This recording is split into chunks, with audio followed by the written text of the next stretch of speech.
Breaking news at noon. We are now getting new details about the possible defense for the suspect in the murders of 4 University of Idaho students.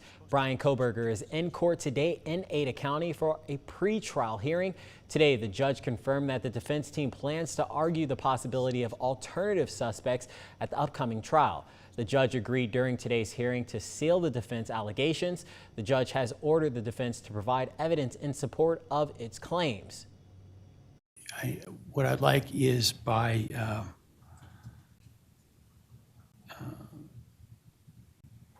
the 23rd, if possible, for the defense to do 2 things. One, provide me with whatever actual evidence you have that supports those allegations, rather than just allegations.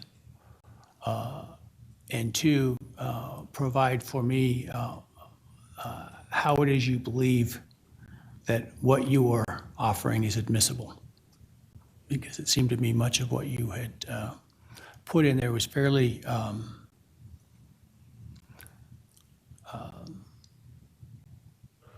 potentially fairly objectionable in terms of admissibility.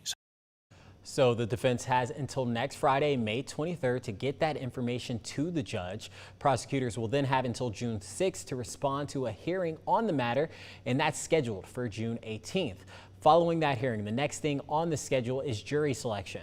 That's scheduled to begin on July 30th. It would happen in Ada County, where the trial was moved to last year. Then the trial is set to start on August 11th.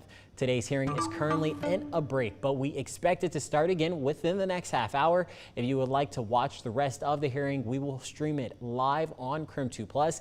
It's free to download and watch on your TV. Let's go ahead and turn our attention now to the weather outdoors. Right now is meteorologist Thomas Patrick.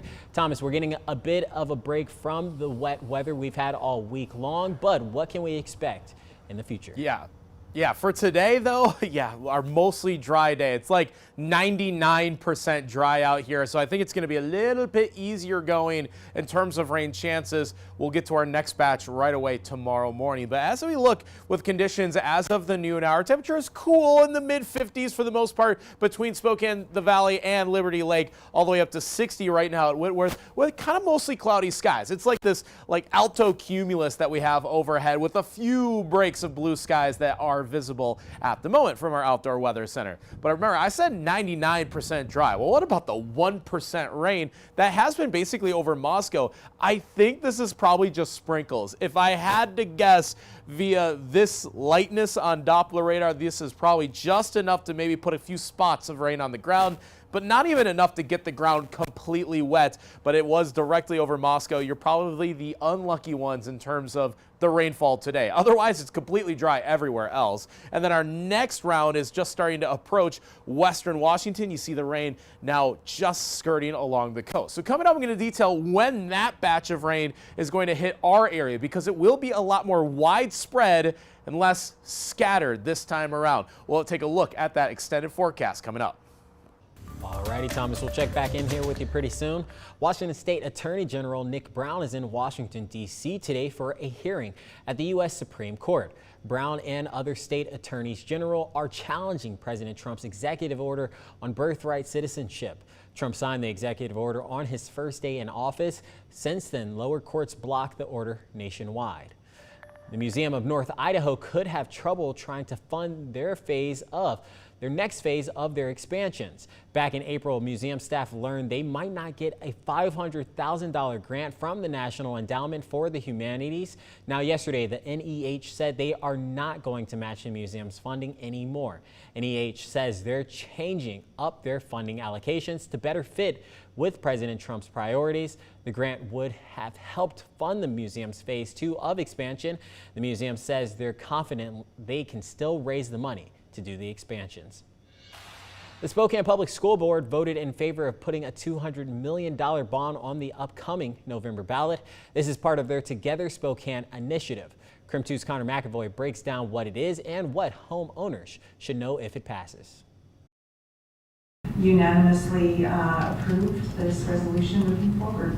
It's an effort the Spokane School Board unanimously voted for tonight, a $200 million bond to be paid back over the next 5 years. To provide rich youth experiences for kids that we know is going to translate into their well-being in childhood, but it's also going to help be a catalyst for them becoming a working professional. SPS Superintendent Dr. Adam Swinyard says putting the bond on the November ballot is a big deal. Voters will now decide its fate, along with a measure from Spokane Parks and Rec. Their $240 million 20-year levy will also head to voters in November. SPS and the city are calling the separate but aligned initiatives Together Spokane. Well, that's probably the biggest demand right now is space. We're out of courts. We're out of play fields. Officials believe by combining their efforts, voters will get more bang for their buck, especially for kids.